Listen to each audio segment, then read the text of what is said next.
Hello everyone, कैसे हो आप सारे। I hope all are good. So मैं आज अपनी पहली वीडियो लेके आई हूँ फैमिली लॉ पर। ओके इसमें मैं नेचर बताऊँगी हिंदू मैरिज के under the Hindu marriage act 1955। इसके मैंने आपको नोट्स शेयर किए हैं। आप ये वीडियो एंड तक देखना, तभी आपको अच्छे से समझ आएगा। अगर आपको वीडियो अच्छी लगती तो प्लीज़ लाइक, सब्सक्राइब एंड ज़्यादा से ज़्यादा शेयर करो। Let's start the nature of the Hindu marriage act. पहले हम थोड़ी सी इंट्रोडक्शन देंगे हिंदूज़ के ऊपर। Who are Hindu? The Hindu constitute the majority community of India. Till this date, there is no precise definition of the term Hindu available either in any statute or in any judicial pronouncement. The Hindu Marriage Act 1955 is applicable to types of person under section 2. इसमें अब क्या कह रहे हैं, India की majority population कौन सी है? हिंदू है। अभी तक हिंदू की कोई भी परफेक्ट डेफिनेशन नहीं अवेलेबल है। हिंदू मैरिज एक्ट के अंडर सेक्शन 2 में दो तरह के हिंदू बताए हुए हैं। हिंदू हम किन को कह सकते हैं? पहला है those are Hindu, Sikh, Jain, Buddhist by religion और बर्थ।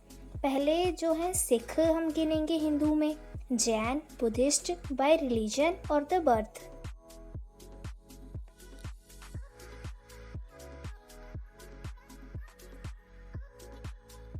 और इसका सेकंड पॉइंट क्या है? Those who are not Muslim, Christian, Parsi और Jew. Example, those who are not atheist और who believe in all faiths. इसमें और हिंदू कौन से लोग कहलाएंगे? जो ना मुस्लिम है, ना क्रिश्चियन है, ना पारसी है, ना ज्यू, मतलब जो किसी धर्म को नहीं मानते। और एक ऐसे जो सभी धर्म को मानते हैं, वो भी हिंदू मैरिज एक्ट के अंदर हिंदू कहलाए जाएंगे। हिंदू मैरिज एक्ट ये जो दो पॉइंट्स हैं, इन दोनों पर एप्लीकेबल होगा। चाहे वो किसी धर्म को मानते हैं चाहे नहीं मानते, उनके ऊपर भी हिंदू मैरिज एक्ट लागू होगा। जो किसी धर्म को नहीं मानते, जो नास्तिक हैं, उनके ऊपर भी हिंदू मैरिज एक्ट लागू होगा। अब हम इसका करते हैं nature of Hindu marriage. These are the aspects of the Hindu marriage. 3 तरह के इसमें नेचर दिए हुए हैं Hindu marriage under the Hindu marriage act 1955। Marriage as a sacrament, marriage as a contract, marriage according to the Hindu marriage act.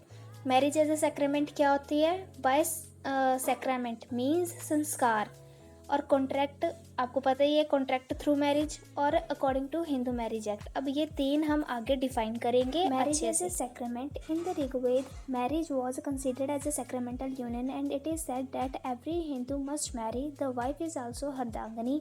The wife is barely the half of the husband and the man is also half not complete until his marriage। Rigveda में क्या बताया है? जो शादी करनी वो बहुत ज़रूरी है, क्योंकि बिना शादी के जो मैन एंड वुमेन दोनों अधूरे हैं। जो वाइफ है उसको अर्धांगिनी कहा गया है इन ऋग्वेद में, और हस्बैंड भी जो वाइफ के बिना अधूरा कहलाया गया है। In the Shastra, husband is referred by several names. The husband is known as a Bhartri because he is a support. He is a wife. He is also as a pati because he is to protect her. इस शास्त्र में, हमारे शास्त्रों में भी कहा गया है कि हस्बैंड को क्या कहा गया है? भार्तरी। और हस्बैंड को पति के नाम से जाना जाता है, क्योंकि वह अपनी वाइफ को प्रोटेक्ट करता है, इसलिए। The Hindu sages hold in clear term that husband is the lord and the master of his wife. He must be adored and obeyed even if the devoid of all the virtue. He should worship like a god even though is a man of bad character with no qualities.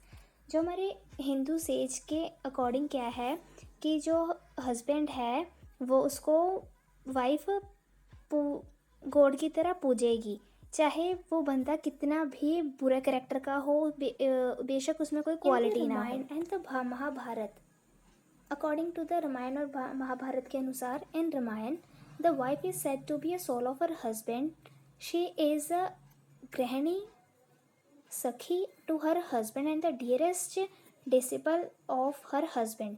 Ramayan में क्या कहा गया है? Lady को गृहिणी कहा गया है और सखी कहा गया है हस्बैंड की। गृहिणी क्या होता है? The lady of the house. In Mahabharata, by cherishing women, one but virtually worship the goddess of the prosperity herself. The wife is a source of a dharma, अर्थ, कर्म and she is also the source of मोक्ष. महाभारत में wife को क्या बताया है? Prosperity, goddess of prosperity मतलब लक्ष्मी माता. And source किस चीज़ का सोर्स है? धर्म की, अर्थ की एंड कर्म की, आल्सो द मोक्ष की. सैक्रामेंटल के मेन पॉइंट्स बताने लगी हूँ. First, the marriage between the man and women of a religious or a holy character, not a contractual union. Such a marriage can not take place without the performance of a sacred rites and the ceremony. वो कहते हैं कि जो man and women religious और Holi character से बना हुआ एक ये बंधन है, ये कॉन्ट्रैक्ट पे के बेस पर नहीं चल सकता. बिना लावा फेरे के ये जो सेरेमनी है ये पूरी नहीं हो सकती. सेकंड क्या है?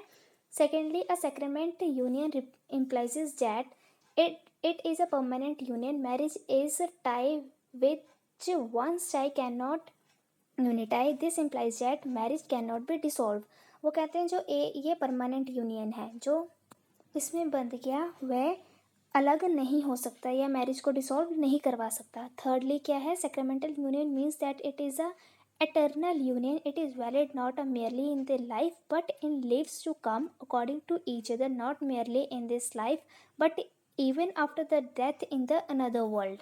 थर्ड पॉइंट का मतलब क्या है कि ये जो मैरिज है ये एक जीवन या जन्म के लिए नहीं, सातों जन्मों के लिए वैलिड हो जाती है. हम इसको बीच में डिसॉल्व या तोड़ नहीं सकते.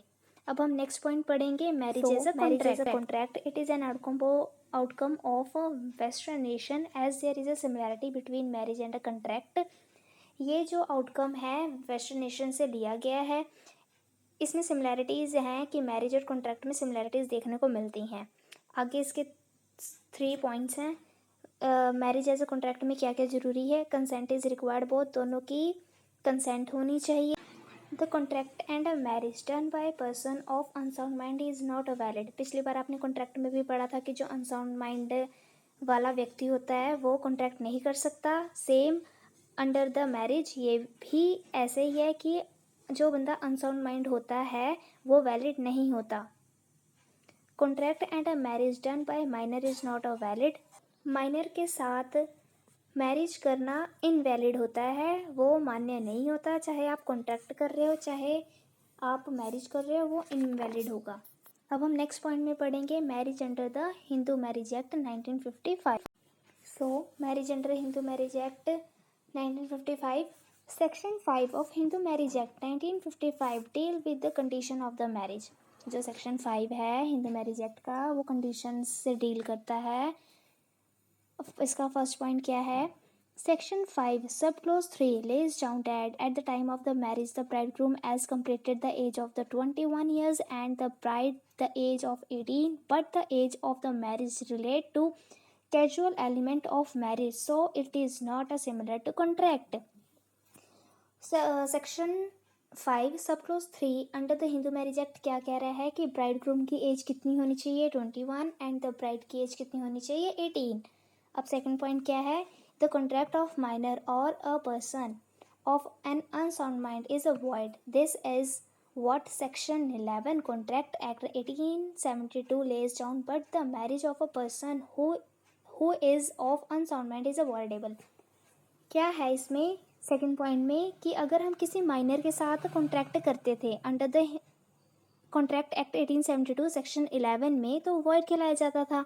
और अगर हम किसी अनसाउंड बंदे के साथ अगर हम मैरिज करते हैं तो वो हिंदू मैरिज एक्ट के अंडर वो क्या कहलाया जाएगा? वॉइडेबल.